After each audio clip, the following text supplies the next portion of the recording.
वाला में टीचर्स हैं सारे। अच्छा, एक शिक्षक समाज के लिए कोई गुरुजी मैसेज?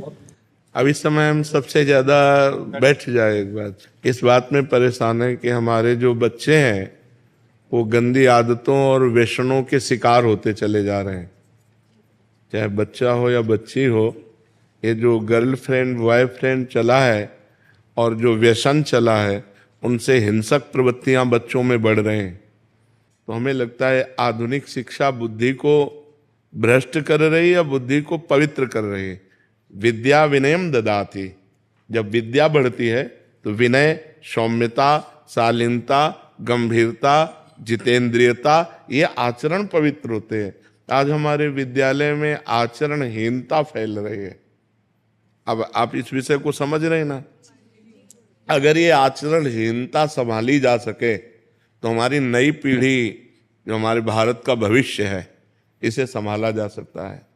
अगर ये व्यभिचार प्रवृत्ति और व्यसन प्रवृत्ति बढ़ती गई, अब बच्चे अपने माँ बाप को जवाब दे रही है, बच्चे अपने माँ बाप की हत्या कर रहे हैं, पीट रहे हैं, मार रहे हैं, निकाल रहे हैं। ये क्या विद्या है? आप विचार करो, ये क्या विद्या है? विद्या का मतलब होता है ज्ञान। ज्ञान का मतलब होता है सौम्य, सदाचार, पवित्रता व्यवहार में आ जाए कि भाई ये देखो पढ़ा लिखा आदमी और एक गंवार आदमी।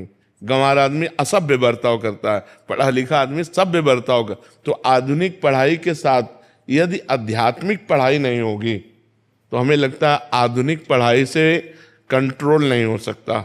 इंद्रियों का जो कंट्रोल है, माइंड का जो कंट्रोल है, जो ओवर थिंकिंग है, जो डिप्रेशन की तरफ ले जाने वाले आचरण है, जैसे व्यभिचार, व्यसन आदि, ये जब बढ़ेंगे तो हिंसा प्रवृत्ति बढ़ेगी और माइंड जो है वो हमारा निगेटिव फेंकेगा।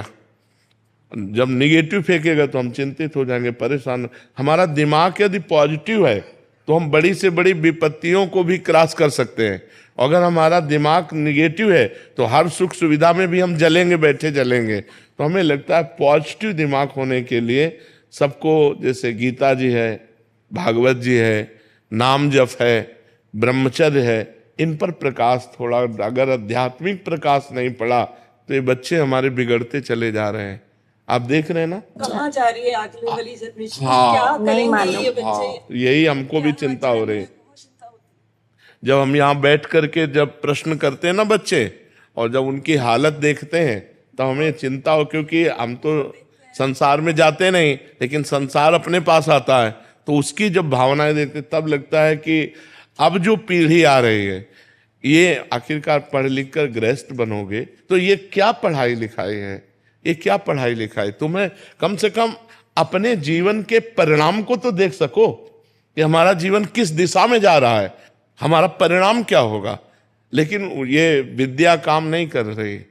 तो हमें लगता है आध्यात्मिक विद्या जरूरी है। माता पिता के चरण छूना, भगवान का नाम जप करना, पवित्र आचरण करना, ब्रह्मचर्य से रहना, जब तक ब्याह न हो जाए तब तक ब्रह्मचर्य से रहना, तभी वो आदर करेंगे आपका। अगर नहीं तो आज के बच्चे टीचर का आदर कहाँ करते हैं? कहाँ आदर करते हैं? जो गुरु के पद पर टीचर विराजमान है, बिना अनुशासन के पढ़ाई पूर्ण कैसे हो सकती है? अनुशासन चाहिए, लेकिन ऐसा अधिकार भी छिनता जा रहा है, इसीलिए उद्दंडता बच्चों में बढ़ती चली जा रही। तो हमारी प्रार्थना, जहां तक हो सके, आपकी जहां तक पहुंच है, आप बच्चों को चरित्र पवित्रता पर ध्यान दीजिए। आचरण पवित्र रहे, विचार पवित्र रहे, भोजन पवित्र रहे, तो उनका जीवन उन्नतशील रहेगा।